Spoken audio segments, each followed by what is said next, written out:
One of my favorite lures to throw during the pre-spawn, hands down, is the crankbait. This lure can produce some giant bass and is an effective lure through the pre-spawn all the way up to the spawn. The crankbait shines during the spring all the way to the end of the fall, and it's one of my favorite ways to target bass, especially with a square bill. There's nothing like getting on a good square bill bite. It's probably one of my favorite things to do, honestly. With how much changes during the spring, this is one of the best producing lures you can have tied on your boat with how versatile it is. The crankbait can be fished at many different depths with many different retrieves and catches some giant bass. After watching the video, let me know down below if you agree or disagree, if you think the crankbait is a good bass lure in the springtime. I'm actually curious to see how many of you guys throw it. Also, if you're new to the channel, please consider subscribing.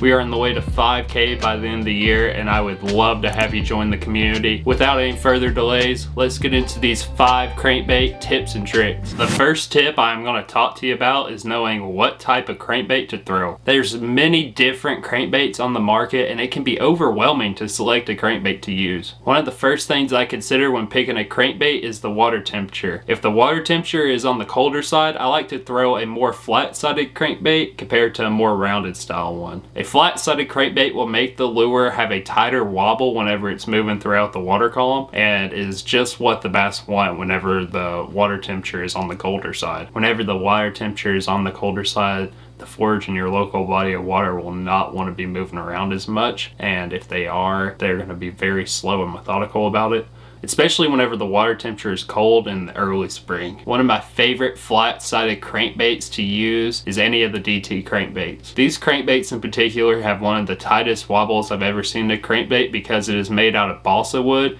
which gives it that tighter wobble, and it also gives it a unique action. However, whenever the water temperature starts to get above 50 degrees or so, I will start using a more rounded sided crankbait. With the crankbait being more rounded, it will give the lure a much more erratic wobble compared to using a flat sided crankbait with a much tighter action. The next thing I will consider when selecting a crankbait is how deep I want to throw it. This can be very dependent on the features on your local body of water and when you're fishing in the spring. If it's earlier on in the spring and the bass are staging up deep, you can use a deeper diving crankbait to catch some giant bass. As spring progresses on, I will use a square bill a majority of the time because the bass will be up shallow getting ready to spawn. This is when a square bill shines and you can catch some nice quality bass whenever they are up shallow. After the bass spawn, they will generally go into deeper water, so a deeper diving crankbait will work well.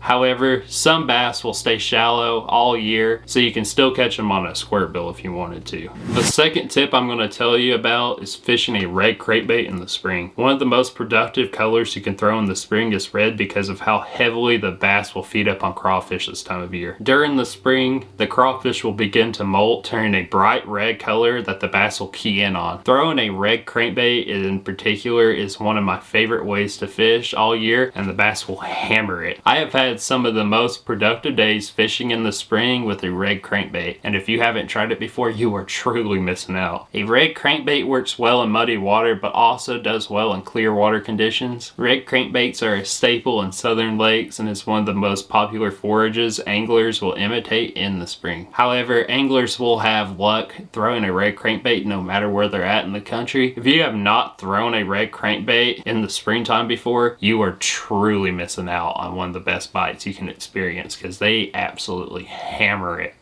and you can catch some really nice bass doing it this time of year. I plan on doing a more in-depth video talking about why the color red is such a good color in the springtime, so if you're interested in that, make sure you subscribe so you don't miss that. The third tip I'm going to talk about is targeting the right areas. During the early spring, the bass will be moving from where they were located at during the winter to staging areas. They will go up river and creek channels to staging areas during the pre-spawn. Staging areas can vary depending on what type of body of water you are fishing on. However, a good rule of thumb is to target secondary points and deep water with easy access to shallow water nearby. Whenever the bass are going to staging areas, I like to use deeper diving crankbaits to target them. Whenever the bass start pushing up shallow, I like to throw a more shallow diving crankbait. I will throw throw a square bill in a lot of situations whenever I am faced with shallow water, especially during the springtime. And it is probably one of my favorite lures to throw, especially with how the bass react whenever they bite it. The bass will be feeding heavy whenever they are pushed up shallow, getting ready to spawn, because they are not going to be eating as much whenever they're on their beds, so they're wanting to get as fat as possible. This can be one of the most productive times to throw a crankbait, in my opinion. The square bill shines anytime you're able to deflect it off of cover,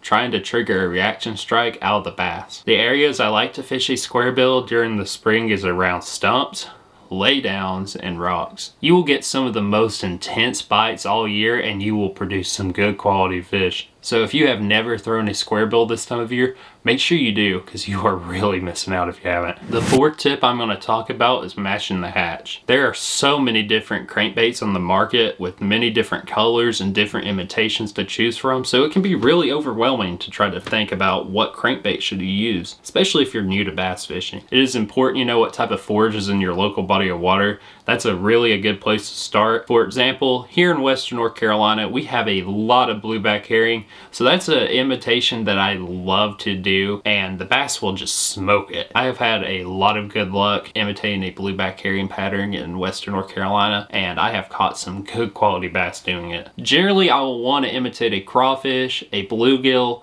blueback herring, minnow, or a shad. This can change based on where you are located at in the country, so make sure you know what bass feed on in your local body of water. For example, up north, goby is a popular color because of how abundant they are in the northern part of the United States. However, there are other colors I will use this time of year depending on the water conditions I am fishing in. And it really comes down to two things. Am I fishing in clear water or am I fishing in muddy water? Whenever I am in clear water, I will try to match the hatch to resemble whatever the bass are feeding on for that day. However, when the water is stained or muddy, I will want to use some colors that really stand out so the bass can key in on them whenever they're going throughout the water column. A couple of my favorite colors to use is a chartreuse blueback, white, or a fire crawl color works well for me. Let me know down below what your favorite color is to throw in muddy water. The crankbait is one of my favorite search baits to use this time of year, and is the fifth tip I'm going to talk to you about today. I love using the crankbait as a search bait in the spring, especially when the bass are up shallow. During the spring, the bass will be moving quite a bit depending on when exactly you are fishing it during the springtime. However, when people think of crankbait fishing in the spring, many people think about throwing a square bill for shallow bass. You can cover a lot of water with a square bill and trigger some nice reaction strikes out of the bass whenever you deflect off a cover. The crankbait is so versatile that it can be fished in many different conditions and will come through many different types of cover very well. The crankbait is a good search bait for people who do not have electronics, because you can determine what the crankbait is deflecting off of whenever it is coming through the water column hitting the bottom. You will be able to find structure that you did not know about if you didn't fish a crankbait there. Let me know down below if you use a crankbait to search for bass during the springtime. Hopefully this video helped convince you to use a crankbait this spring. This lure can catch some huge fish and will change how you fish during the springtime. Let me know if this video helped you in the comment section down below. Also, let me know if you have had luck using a red crankbait during the early spring before. If you enjoyed this video, make sure you hit that like button to help the YouTube algorithm so more people get recommended this video. It means a lot to me. Also, make sure you smash that subscribe button down below. We're on the way to 5K by the end of the year, and I can't believe how much we've grown here, especially over the past couple months. Currently, at the time of recording, we're at like 1628, I think. So that's crazy. I never would have thought I would have gotten this far, but I have you guys to thank for that. So if you haven't subscribed yet, it means a lot to me. I try to post at least once a week, but I normally do twice a week. Really depends on how I feel that week and how much content I have. And honestly, I can't wait to see where the channel goes here by the end of the year. So if you guys want to stick along for that, make sure you hit that subscribe button. If you want to check out another proven fish catcher that just slays the fish, make sure you check out this video right here. I promise you won't be disappointed.